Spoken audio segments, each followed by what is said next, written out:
He learned to fight in the Revolutionary War. He used what he'd learned to kill a man over a gambling debt. He led the American Army to the most surprising victory in its history. But he also launched an unauthorized invasion of Florida. He added vast regions of the South to the United States. But it was land he brutally wrested from Native Americans. He was the champion of the common white man, but he owned over 100 black Americans. He was the founder of the Democratic Party, but his enemies accused him of being an American Napoleon. His name was Andrew Jackson.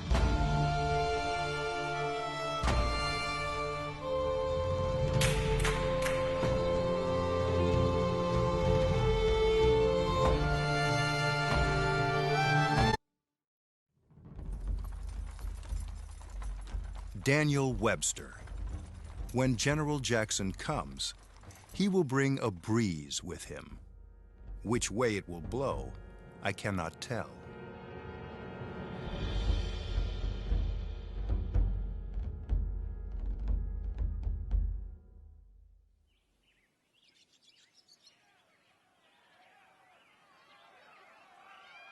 On March 4th, 1829, thousands of farmers and tradesmen who had never been to Washington, D.C. before poured into the White House.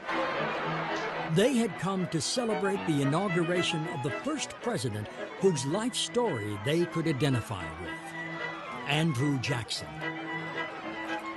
His whole family is wiped out in the Revolution. He's an orphan, he's angry, but he decides to make something of himself, and he becomes the President of the United States. It's an extraordinary career. It's what America, we like to think, is all about. To Jackson's working-class supporters, their presence at the inauguration celebration was proof that America was entering a far more democratic age. And that was precisely what worried the Washington elite. Prominent socialite Margaret Bayard Smith described how the inauguration party turned into a riot. What a scene we did witness. The majesty of the people disappeared. And a rabble, a mob, was scrambling, fighting, romping. Cut glass and china to the amount of several $1,000s was broken in the struggle to get the punch. Ladies fainted, men were to be seen with bloody noses, and such a scene of confusion took place as is impossible to describe. Those who got in could not get out by the door again, but had to scramble out of windows. The president, after having been nearly pressed to death and almost suffocated by the people in their eagerness to shake hands with Old Hickory, had to retreat through the back way. The riot deeply alarmed the Washington establishment. As men like Henry Clay saw it, Jackson's motley supporters had demonstrated why the Founding Fathers had not trusted the masses to choose the president. Now Clay and his allies worried that Jackson, a man famous for his dictatorial disposition, would use the support of this same mindless mob to turn himself into America's first imperial president. It's hard for us to imagine how much that generation worried that a republic could so easily be taken over by a strongman, by a military chieftain, by an emperor. Napoleon, of course, had just recently done that in France. Henry Clay was convinced that King Andrew was the farthest thing from the deliberative statesman that a republic required, that he was, in fact, a dangerous, egomaniacal, potential emperor. President Jackson's plans would only stoke Clay's fears. For over the next 8 years, he would attempt to do nothing less than reinvent the presidency. Jackson as president was not unlike Jackson as a general. He was the leader. He thought of himself as a leader. He understood the separation of powers under the Constitution, but nevertheless he thought that the president had a very particular role as the man who had been elected by all of the people to lead government in a way that no previous president could have even thought of, let alone execute. Jackson's first assault on the Washington establishment was to fire dozens of federal employees, including 13 district attorneys, charging that they were either incompetent or corrupt, or both. Most of these high-level government bureaucrats were regarded as untouchable. Some of them had been there since George Washington's day. Jackson, within a few weeks, fired a number of them. He removed more government officials than all of his predecessors put together. But while the president claimed pure motives for the firings, his opponents took one look at the replacements Jackson hired and proclaimed it the work of the devil. Some of these people were personally unsavory. Some of them had scandals in their backgrounds. And as his opponents, and even some of Jackson's own supporters thought, he was undercutting the competency and efficiency of government by nakedly rewarding people for no virtue other than being willing to say and do anything to get him elected. And so he was turning the United States government into his own personal political machine.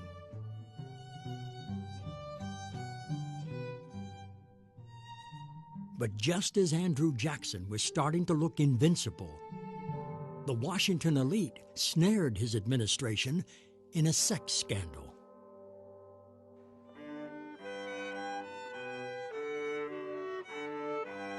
Jackson's friend and Secretary of War, John Eaton, had long been friendly with a woman named Peggy O'Neill. Peggy was married to an officer in the Navy, but it was whispered among the ladies of Washington that she was not entirely faithful. In 1829, news arrived that Peggy's husband had died on board a Navy ship. Instead of going into mourning, Peggy almost immediately married John Eaton.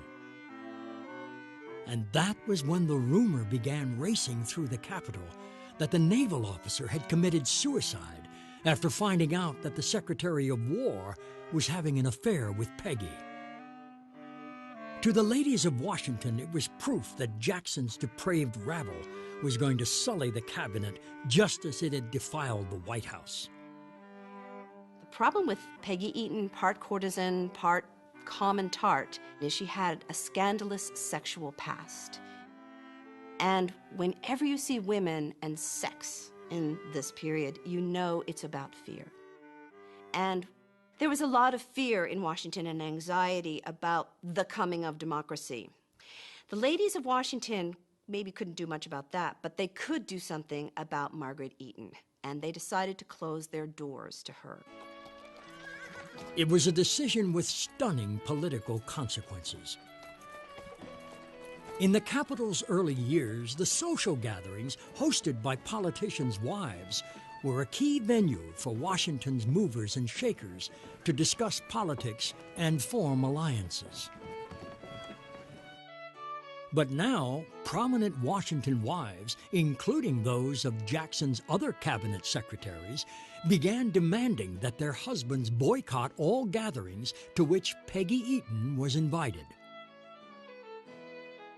Suddenly, it became almost impossible to conduct politics in Washington, supposedly because of a single scarlet woman. If you read the press, you would imagine that Margaret Eaton was some Cleopatra or Madame Pompadour. They called Peggy Eaton the doom of the Republic, and they imputed all kinds of power to her that she really didn't have. But what was behind it was not so much fact as this terrible anxiety and fear about this man who could abuse power. And somehow Peggy Eaton symbolized that fear. The simplest way for the president to get Washington functioning again was to tell John Eaton to accept Peggy's social isolation. But for Jackson, the attacks on Peggy were painfully reminiscent of the mudslinging against Rachel. The president's wounds from the loss of his wife were still raw. Each night he read from her prayer book and then went to sleep thinking about her. And the more he thought about Rachel, the more determined he became to stop the same thing from happening to Peggy. And so for 2 years, the president spent more of his time defending Peggy Eaton than on any other matter. For us today, the Eaton affair can only be compared to Monica Lewinsky, but actually it was even more serious. Because in the end, of course, President Clinton did not lose his office, but as a result of not Margaret Eaton herself, but what she symbolized. The cabinet broke up, which was the first time this had ever happened in United States history, and the last.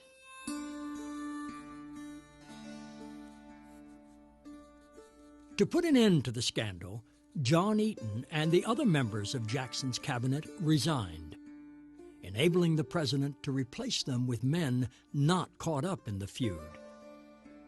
The press lampooned the cabinet secretaries as rats fleeing Jackson's sinking ship.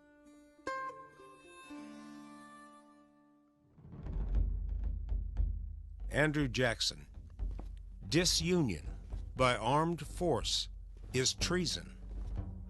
Are you ready to incur its guilt?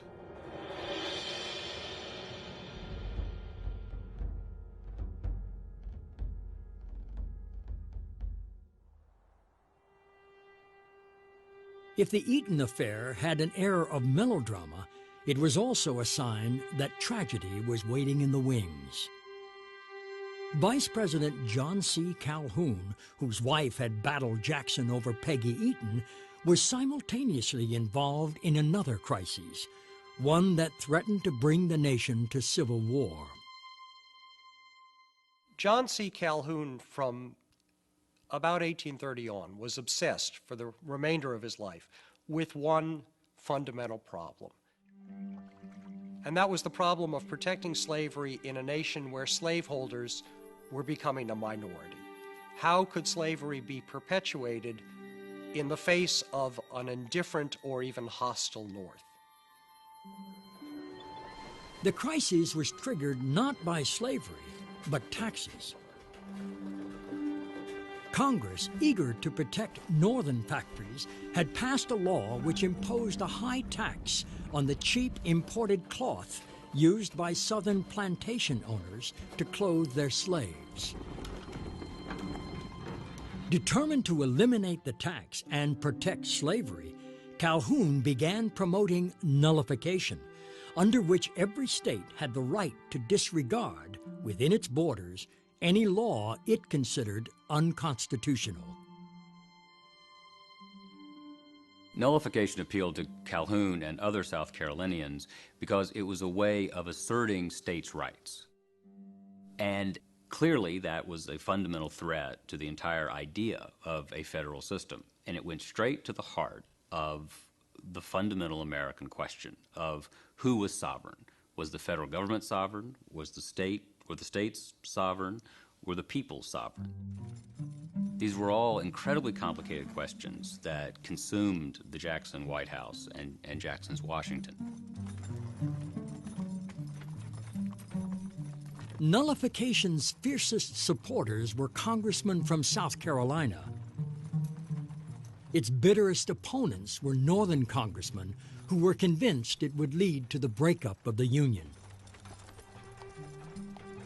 And then there were those whose positions were unknown, including President Andrew Jackson. On April 13, 1830, all three factions were represented at a dinner in Washington, D.C., in honor of Thomas Jefferson's birthday. John C. Calhoun and the nullifiers had been plotting for months to use the event to convert those sitting on the fence to their cause. And in their eyes, Jackson, a fellow slave owner, was a natural ally. But Andrew Jackson had his own plans for the dinner. And as he arrived, he felt the same thrill he had always felt before a battle. As the evening began, the nullifiers endeavored to build support by making toast after toast to the importance of states' rights. Then suddenly, President Jackson raised his glass. Looking John C. Calhoun straight in the eye, he made his toast. Our federal union, it must be preserved. Those 7 words sent shockwaves through Washington, for all now knew where Andrew Jackson stood. He would not tear apart the nation he had helped build. For Vice President Calhoun, Jackson's opposition to nullification was intolerable. The two men soon stopped speaking. Then, in November of 1832, the state of South Carolina formally nullified the tax and added that if the federal government challenged its right to do so, South Carolina would withdraw from the Union. It's hard for us to understand how serious nullification was. It nearly led to civil war. Troops in South Carolina were marching. Jackson himself wanted to lead the federal army into South Carolina. They were fortifying forts in Charleston Harbor. This was very close to an all-out civil war, and it was Andrew Jackson's duty to stop that. Instead of reacting in anger, as he had so often before, Jackson issued a presidential proclamation in which he appealed to the people of South Carolina. Seduced as you have been, my fellow countrymen, by ambitious, deluded, and designing men, I call upon you in the language of truth and with the feelings of a father to retrace your steps. Say, we too are citizens of America. Carolina is one of these proud states. Her best blood has cemented this happy union. And then add, if you can, without horror and remorse, this happy union we will dissolve. This picture of peace and prosperity we will deface. These fertile fields we will deluge with blood. Disunion by armed force is treason. Are you ready to incur its guilt? And that's when he said, the union is perpetual. It is not a union of states. It is a union of people. And once you're in that union, you can't get out. And I, as the chief executive, have sworn to enforce the laws. Both those ideas are adopted by Abraham Lincoln in his inaugural. The whole thing is set up by Jackson.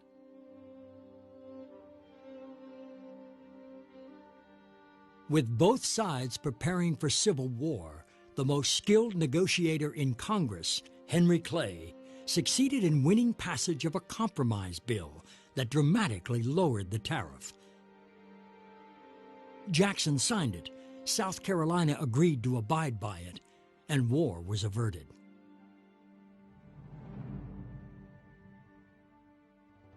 For Andrew Jackson, the story of nullification contained a dire warning.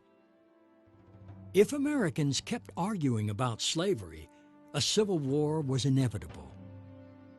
And so the president began appealing to Northerners to stop agitating against slavery. But that was not what the abolition movement had in mind. In 1835, the New York abolitionist Lewis and Arthur Tappan realized that the steam-powered printing press made something brand new in American politics possible: a mass mailing. And so they sent pamphlets to thousands of influential people in the South, such as ministers, to try and convince them to speak out against slavery. The first batch of pamphlets arrived in Charleston, South Carolina. But the postmaster never delivered them to the addressees. Instead, they were taken to the town square and burned. Jackson and the Jacksonians' paranoia about slavery, as is seen in this whole incident about abolitionist literature being sent into the South, like all paranoia, has some foundation in reality. Their fear is that the word would get out to the slave population and would incite slaves to revolt. And this is a concern that they all have in this period, particularly as you get into the early 1830s in the wake of the Nat Turner Rebellion. Anytime rebellions have taken place, slaveholders become increasingly paranoid, and the instinct is to squash the articulation of these sorts of expressions as quickly as is possible. Tampering with the mail was a serious federal crime. But President Jackson tacitly encouraged postmasters to destroy the pamphlets. And he demanded that Congress outlaw mailing them, saying they were incendiary. The Tappan Flyers provide an interesting insight into what we could say is the Jacksonians' view of democracy, because of all things, the ability to petition, the ability to get word out about your position is a fundamental tenet of all democratic societies. So in that sense, then, Jackson and his people are attempting to squash a clear democratic voice in this period.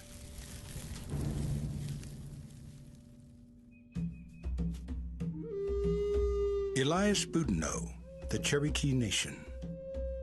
What sort of hope have we from a president who has an inclination to disregard laws and treaties? We have nothing to expect from such a president.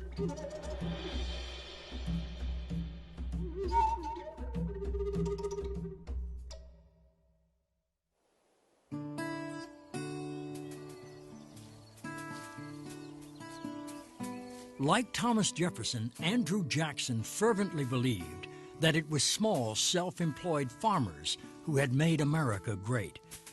And he believed that the key to keeping it great was to continue expanding west so that each new generation could have farms of their own.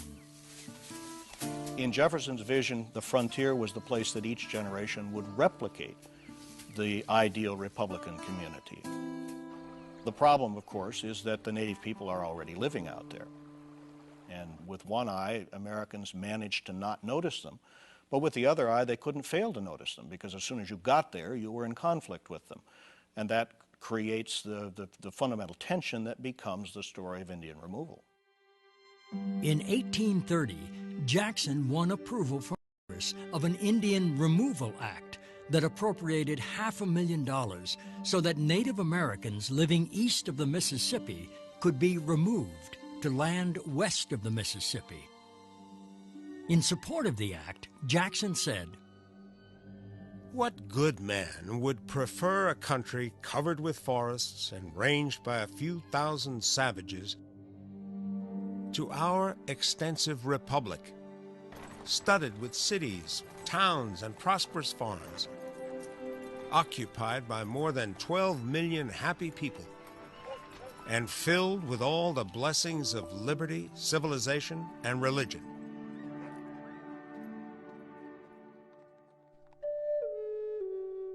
But Native American tribes, such as the Cherokee, had an entirely different view than white men of how to relate to the land. The Cherokee way is to share, is to be harmonious. They really were a spiritual people. They had a way of life that would perhaps put most Christians to shame. They exercised that way of life daily. So that was all disturbed because of the contact with the whites. Soon after the creation of the United States, many in the Cherokee tribe decided that their one hope of saving their land was to take Thomas Jefferson's advice and embrace the white man's way of life. The Cherokees, in fact, took exactly the advice that Jefferson offered. They settled down, they put on European clothing, they developed an alphabet, they learned to read and write, they set up town meetings and a mayor and city council and all those things. And they still had to go, because the problem was they were sitting in Georgia. And Georgia was to be ours, not theirs. They could not coexist. With Georgia preparing to expel the Cherokee, 2 Christian missionaries brought a case to the Supreme Court that challenged Georgia's jurisdiction over the Cherokee Nation. The Supreme Court ruled in the Cherokees' favor, but Andrew Jackson declared, "The decision of the Supreme Court has fell stillborn." Jackson encouraged Georgia to ignore the verdict on the grounds that the Cherokee were not really a nation.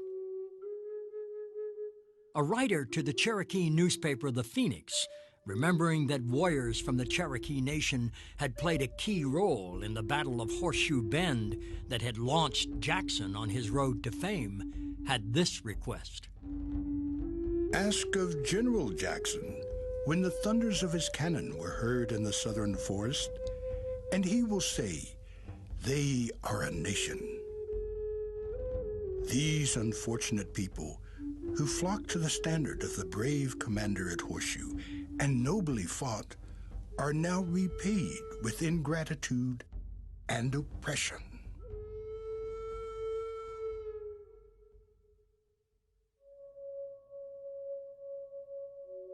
Solely on the basis of the color of their skin, thousands of Cherokee families were evicted from their homes by American soldiers and forced onto what became known as the Trail of Tears.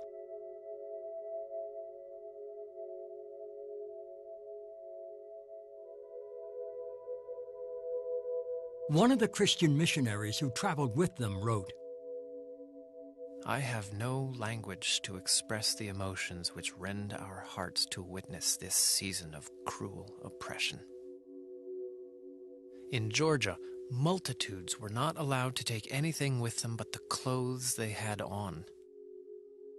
Well-furnished houses were left a prey to plunderers who, like hungry wolves, follow the progress of the captors and rifle the houses and strip the helpless.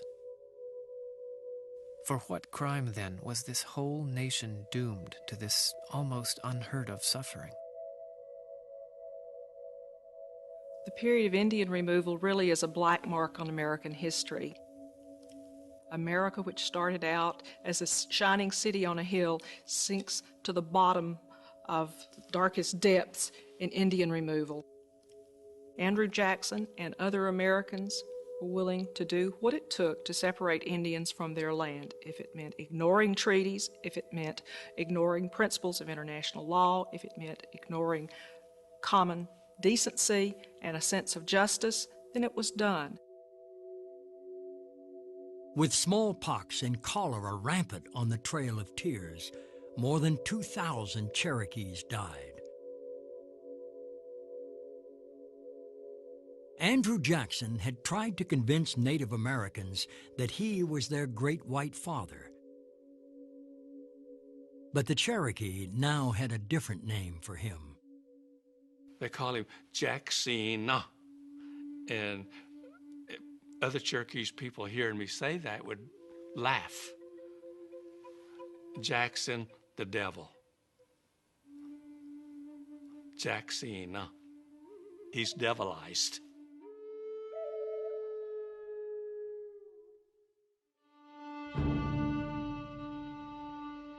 Andrew Jackson. Unless you become more watchful, you will find that the most important powers of government have passed into the hands of the corporations.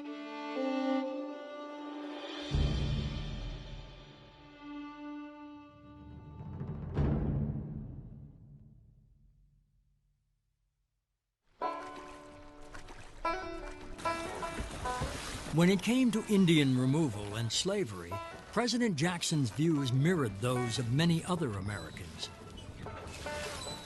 But there was one issue where he was truly a visionary.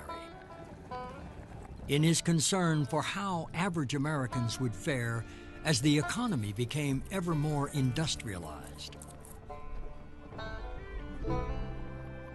The world we know was taking shape in those years, and the questions that were so urgent then continue to be urgent. It was the nature of capitalism. It was how people were going to make their livings. And there's nothing scarier, nothing more fundamental to people than how they're going to feed themselves and clothe their families and make their way in the world. For centuries, learning a craft such as shoemaking had enabled workers to make a decent living. But across the country, artisans like shoemakers were suddenly losing their jobs to factories. All of a sudden, it's a job that can be done by a child, by a woman, by an unskilled man for pennies. But think what happens to the shoemaker. The shoemaker who has spent all of his life learning the skills of making a whole shoe, his skills have become worthless. And as a result, he feels worthless. And if you look at how much money he's got in his pocket, he may be worthless that way also. He's broke. For Andrew Jackson, the central question of his presidency was what he could do to prevent these average Americans from being exploited by the rich and powerful. The answer Jackson hit upon was to destroy an institution that he thought was giving the wealthy an unfair advantage.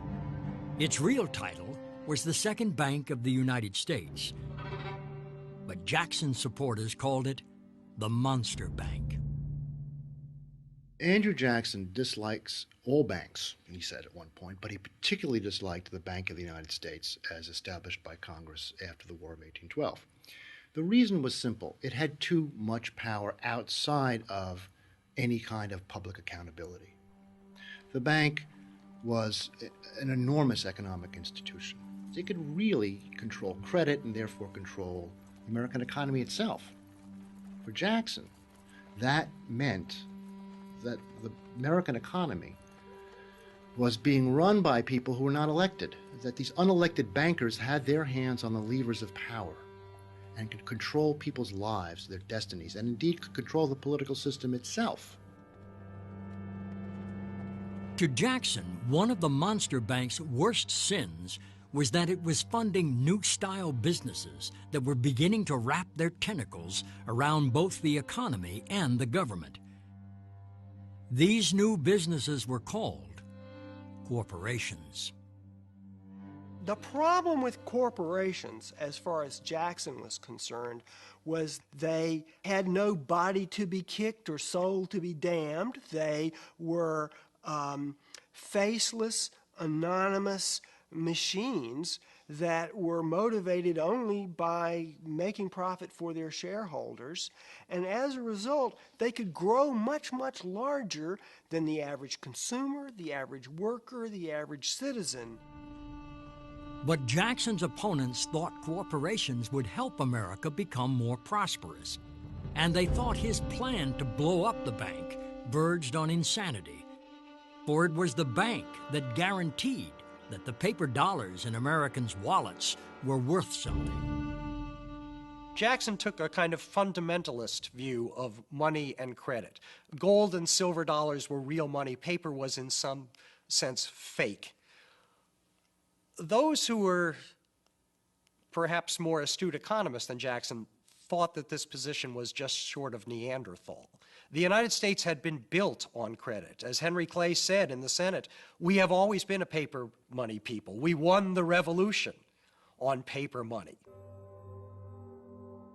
Clay and his allies in Congress decided to put some heat on Old Hickory. Near the end of Jackson's first term, they passed a bill extending the bank's charter. Clay calculated that the president would have no choice but to sign the bill because a veto would be seen by the American public as so irresponsible it would cost Jackson re-election.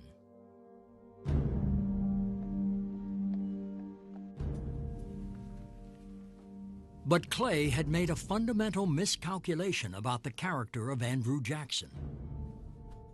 A character that was exemplified by an event that took place in the midst of the battle over the bank. At the president's request, a Navy surgeon was brought to the White House to operate on a painful shoulder. The problem was a simple one. There was a bullet in it. 20 years before, during the War of 1812, Major General Jackson became embroiled in a feud between one of his officers and a prominent Nashville family. Instead of mediating the dispute, as might have been expected of a man of his stature, General Jackson took part in a full-scale gun battle.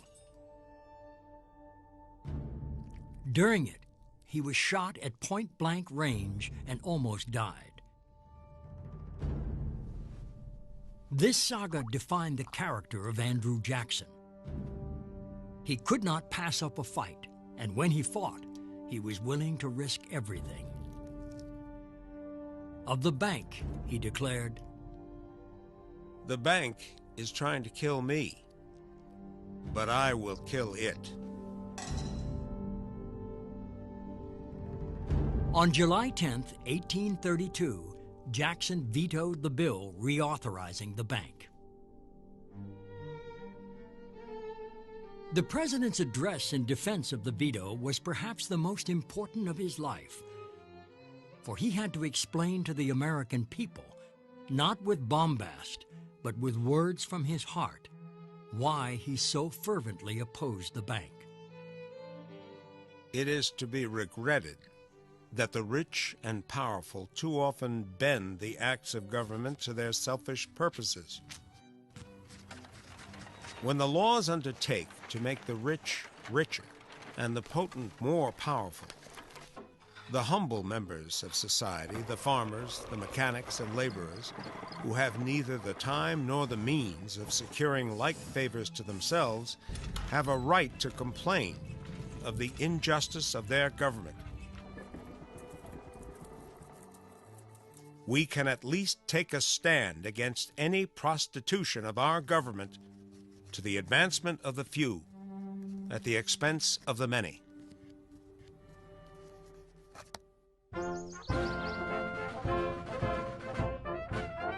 To help rally support for Jackson's re-election campaign in 1832, the president and his closest advisor, Martin Van Buren, came up with one of the boldest strokes in American political history. They founded the Democratic Party. Jackson thought of the democracy, as it was called. It wasn't called the Democratic Party, it was called the democracy. Thought of it as the association of the vast majority of Americans, the majority that should govern, to make sure that they would govern. There are all sorts of ways in which ordinary people can participate. Jackson thinks that's important because the ordinary people have to associate more because they don't have the resources that the rich and the well-born do. For years, Jackson's opponents had lampooned his frontier roots by portraying him as a jackass. To their shock, the Jacksonians began embracing the symbol.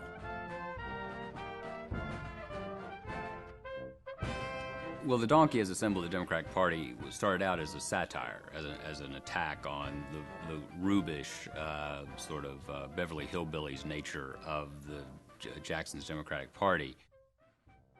But interesting, people like Henry Clay and others didn't quite understand that in urban settings, the donkey may have been a figure of fun, but for people in rural America, which was most of America at the time, the donkey was essential to daily life, and it was someone you could rely on.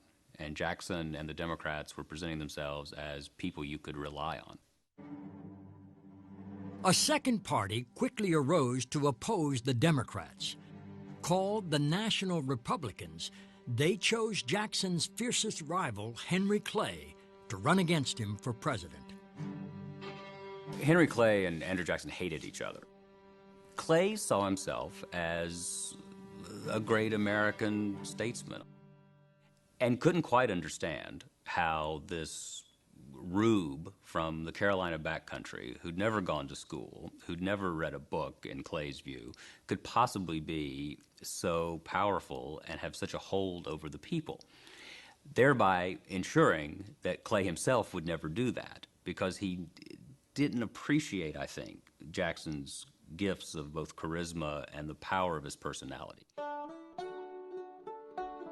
During the election campaign, Jackson and his advisors again demonstrated complete mastery of the media tools available to them. This man was sitting for his portrait again and again and again. Jackson had a sense that I want the American people to know me and to know what I look like. And I think that says something about his political sense. He's a first in many ways, and he's the first president that I know who had a desire to use the media to communicate with the American people. On Election Day, voters flocked to the polls in record numbers. And thanks to Jackson's reputation as a military hero and his continuing expansion of America, they gave Old Hickory a landslide victory. But what Andrew Jackson read into the victory was that he now had a mandate to destroy the Bank of the United States. And so the president ordered the government's money removed from the bank. But even some in his own cabinet thought such a step was illegal, and Jackson had to replace 2 Treasury secretaries before finding a third who would obey him. Nothing like this would happen again until Richard Nixon, during the Watergate crisis, had to go through 3 attorneys general to find one who would fire Archibald Cox as special prosecutor. On the floor of the U.S. Senate, Henry Clay asserted that nothing less than the future of American democracy was at stake. We are in the midst of a revolution, hitherto bloodless, but rapidly tending toward the concentration of all power in the hands of one man. For the only time in American history, the Senate censured the president. People throughout the nation began calling it the Bank War. It was a war in which reason and economics were the casualties, and the chief combatants were Jackson and the president of the bank, Nicholas Biddle. The confrontation between Andrew Jackson and the Bank of the United States escalated, you might almost say, beyond the bounds of sanity. From the point of view of Nicholas Biddle, president of the Bank of the United States, this maniac president was going to destroy the American economy. And both sides got so wrapped up in it that they did reckless things.